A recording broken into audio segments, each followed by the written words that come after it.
কতটা দাম ছিল? ওমর রাদিয়াল্লাহু আনহু নবী সাল্লাল্লাহু আলাইহি ওয়াসাল্লামের সাথে এক জায়গায়, এক লোক এসে বলে, ইয়া রাসূলুল্লাহ কিছু আমারে দেন, আমি খুব অভাবের মধ্যে পড়ছি। তখন নবী সাল্লাল্লাহু আলাইহি ওয়াসাল্লামের হাতেও নাই, পকেটেও নাই, কিচ্ছু নাই, এবং বাড়িতেও নাই। লোকটা চেয়ে ফেলছে। মুহাম্মদ সাল্লাল্লাহু আলাইহি ওয়াসাল্লামের বৈশিষ্ট্য হলো তিনি কাউকে কোনোদিন না বলেন না। কথা কয় না? আরে আমাদের নেতারাও তো কাউকে না কয় না, না কয় কাউরে আইসেন দেখা যাবো এরকম বলে না, পরে দেবনি, অথবা এই পরিমাণ দেবনি, পরে যা তাই। নবী সাল্লাল্লাহু আলাইহি ওয়াসাল্লাম কাউকে কখনো না বলেন না, তার মানে কি? কাউকে কখনো বিমুখ করে ফিরিয়ে দেন নাই। আচ্ছা তাহলে নাই কেমনে দেবে? তখন নবী সাল্লাল্লাহু আলাইহি ওয়াসাল্লাম বলেন, শোনো ভাই, আমার কাছে এখন নাই, তুমি আমার কথা বলে, আমার কথা, কার কথা বলে? আমার কথা বলে কারো কাছ থেকে তোমার প্রয়োজন পরিমাণ যা লাগে তুমি নিয়ে যাও, ওটা আমি পরিশোধ করবো। আওয়াজ করেন এত ঠেকা লাগছে। মুহাম্মদ সাল্লাল্লাহু আলাইহি ওয়াসাল্লাম বললেন যে ভাই এখন তো নাই, তুমি আমার কথা বলে কারো কাছ থেকে নিয়ে যাও, আমি পরিশোধ করে দেবো যখন আসবে। আলহামদুলিল্লাহ বলে। আপনার নবীর বৈশিষ্ট্য, যদি উম্মত হয়ে মুক্তি পাইতেছেন কিয়ামতের দিন, তাহলে কৃপণ হলে চলবে না। মুহাম্মদ সাল্লাল্লাহু আলাইহি ওয়াসাল্লাম কৃপণ ছিলেন না। যারা পয়সা বের করতে এমনি বের করে দেখেন যে কোনটা ছিঁড়া আর সবচেয়ে কোনটার দাম কম, সবচেয়ে কম মানে অঙ্ক কম টাকার কোনটা, ওইটা বের করে আপনি মসজিদে দেয়। এই জন্য মসজিদের মধ্যে সবচেয়ে ছিঁড়া টাকা পাওয়া যায় বেশি। কি বলেন? আপনার কাছে ছিঁড়া টাকা কম আসে, কিন্তু আমি অন্য 3-4 মসজিদের খবর পাইছি এরকম যে হয়তো হুজুর ছিঁড়া টাকা দিয়ে নিষেধ করেন, 5 টাকা দেয় তাও ছিঁড়া। উনি কোরআন শরীফ ছিঁড়ে গেলে কোন জায়গায় দেয়? মসজিদে দেয় না, এখন ছিঁড়ে গেছে মসজিদে। এরকম বহু, আপনার এখানে নাই, কিন্তু বহু মসজিদে ছিঁড়া কোরআন শরীফের ডিপো। আর পয়সা ছিঁড়ে গেলে মসজিদে দেয়। জানো, আল্লাহর ঘরকে আপনি ছিঁড়া পয়সা দেবেন মিয়া সাহেব, তামাশা পাইছেন?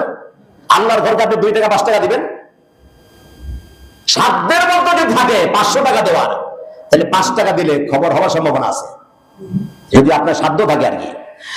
নবী সাল্লাল্লাহু আলাইহি ওয়াসাল্লাম বললেন, তুমি আমার কথা বলে নিয়ে যাও কারো কাছ থেকে। এদিকে লক্ষ্য করেন, ওমর রাদিয়াল্লাহু আনহু সব দেখতেছেন। ওমর বলেন, ইয়া রাসূলুল্লাহ আপনার কাছে নাই, থাকলে দিবেন ঠিক আছে, আপনি থাকলে তো দেনই, নাই এজন্য কি আপনি বাধ্য আপনি তার সাথে মানে এত এরকম করে বলতে হয়?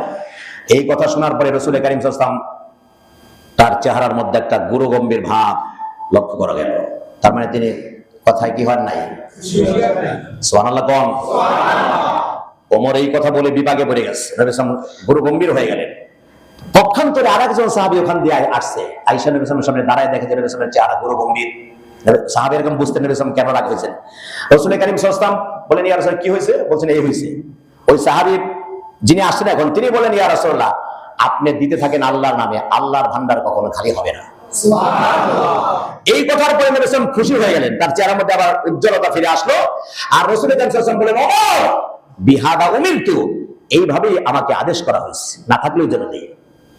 সুবহানাল্লাহ কয় না রে ভাই?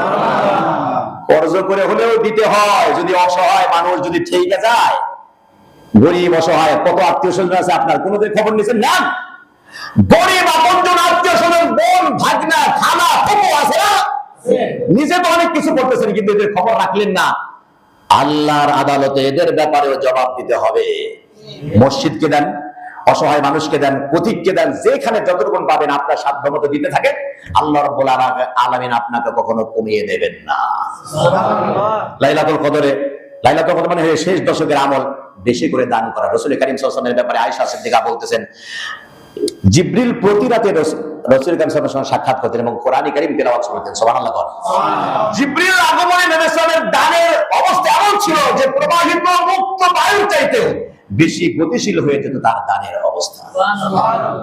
আজকে একটা আমল করেন, তাসবিহ তাহলিল বেশি পড়েন, আর যেহেতু এখন নগদ ওয়াজ করলাম, কিসের ওয়াজ করলাম? নগদ মানে কি? কথা কয় না কি ভাই, বুঝেন না আমার ওয়াজ? জি, এখন কেউ কথা কয় না, দেখছেন ইমাম সাহেব হুজুর এখন কথা কয় না, পয়সার কথা যাইছে। আমি এখন নগদ ওয়াজটা করলাম, নগদ কিছু মানে হলো সাধ্যের মধ্যে যতটুকু আছে একটু বেশি করে দেওয়ার জন্য। আজকে পরীক্ষা হবে, পারবেন না ইনশাআল্লাহ? পরীক্ষা আমি তো পরীক্ষা করতেছি না, পরীক্ষার কথা বলতেছি আর কি। আপনারা যতই বলেন, আমরা কিন্তু টাইটাসি হিসাব কিতাব মিলাই রয়েছি। আমরা কয়টা হাদিমাকে বুঝাইছি কি চাচা?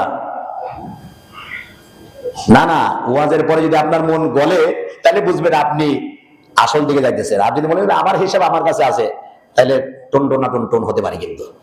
এই জন্য হিসাব কিতাব সব জায়গায় মেলেন না। ওয়াজের পরে মানুষের অন্তর, কোরআন শোনার পরে অন্তর নরম হয়ে যায়।